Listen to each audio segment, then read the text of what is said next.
कहते हैं प्यार किसी को पागल दीवाना तो किसी को कामयाब बना देता है। कुछ लोग इस प्यार को सही मानते हैं तो कुछ लोग इस प्यार को बुरा भी मानते हैं। और कहा ऐसा भी जाता है कि प्यार में लोग एक दूसरे के लिए जान देने को तैयार रहते हैं, लेकिन आज के दौर में मानो प्यार में लोग जान ले रहे हैं। प्यार, मोहब्बत, रिलेशनशिप, लिविंग, ये कुछ ऐसे शब्द हैं जो आज के समय में बड़े ही सामान्य हो गए हैं। अब देखिए ना, अमिताभ और श्रद्धा की घटना को कुछ ही महीने हुए होंगे कि अब ठीक वैसे ही एक नई घटना सामने आई है। लड़की का नाम निक्की यादव है तो वही लड़के का नाम साहिल बताया जा रहा है। निक्की और साहिल दोनों ही लिविंग रिलेशनशिप में रह रहे थे।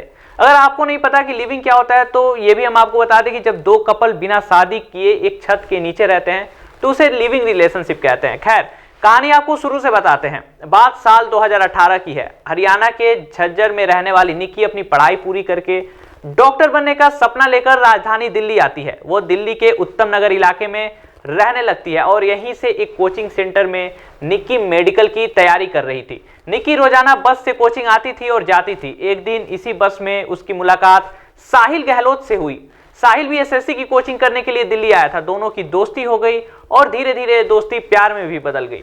दोनों ने ग्रेटर नोएडा के एक कॉलेज में एडमिशन लिया। साहिल डी फार्मा की पढ़ाई करने लगा तो वही निक्की ने बीए की और यहीं से दोनों लिविंग रिलेशनशिप में रहने लगे। दोनों के बीच अब तक तो सब कुछ सही चल रहा था। साहिल ने अपने घर पर निक्की के बारे में कुछ भी नहीं बताया था। ऐसे में उसके परिवार वालों ने उसकी शादी तय कर दी। शादी के लिए साहिल भी मान गया। जब साहिल के शादी के बारे में निक्की को पता चला तो वो बेचारी टूट गई। उसने साहिल से शादी न करने के लिए कहा।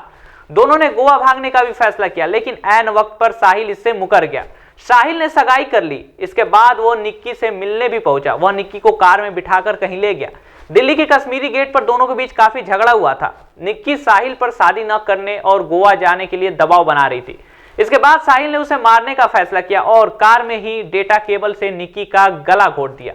दिल्ली पुलिस का कहना है कि निक्की का मर्डर करने के बाद साहिल घबरा गया था और उसे कुछ समझ नहीं आ रहा था कि क्या करे। साहिल निक्की की लाश लेकर रात 12 बजे अपने गांव पहुंचा, जहां उसकी फैमिली एक ढाबा चलाती है। इसी दिन साहिल की शादी भी थी, इसलिए ढाबा बंद था। साहिल ने सोचा कि निक्की की लाश को यहीं ठिकाने लगा दिया जाए, बाद में कहीं और शिफ्ट कर देगा। उसने निक्की की लाश को एक पुराने फ्रिज में रख दिया और अपनी शादी की तैयारियों में जुट गया। जब निक्की घर नहीं पहुंची तो उसे जानने वाले ने इसकी सूचना पुलिस को दे दी। निक्की की बहन को शक नहीं हुआ क्योंकि उसे लगा था कि वो दोनों ट्रिप पर गए हैं। निक्की की बहन सब कुछ जानती थी। पुलिस की पूछताछ में साहिल ने अपना गुनाह कबूल कर लिया है। वहीं निक्की यादव के पिता ने कहा कि उन्हें घटना के बारे में कल सुबह पता चला। मेरी बेटी के साथ अन्याय हुआ है, मैं चाहता हूं कि उसे मौत की सजा मिले। अब सवाल ये उठता है कि आखिर कब तक ये लिविंग में रहने का जो ट्रेंड चला है वो कब खत्म होगा। और 20 से 25 साल की उम्र में इंसान सही गलत का फर्क भी जान लेता है, तो वो क्यों इन सब चीजों का शिकार हो जाता है? क्या प्यार ही सब कुछ है, परिवार कुछ नहीं? इसका साधारण सा उत्तर है कि जब हम किसी से प्यार करने लगते हैं तो उस इंसान की अच्छी बुरी सभी आदतों को स्वीकार कर लेते हैं। उस समय हमें उस इंसान को पाने के अलावा और कुछ नहीं सोचता।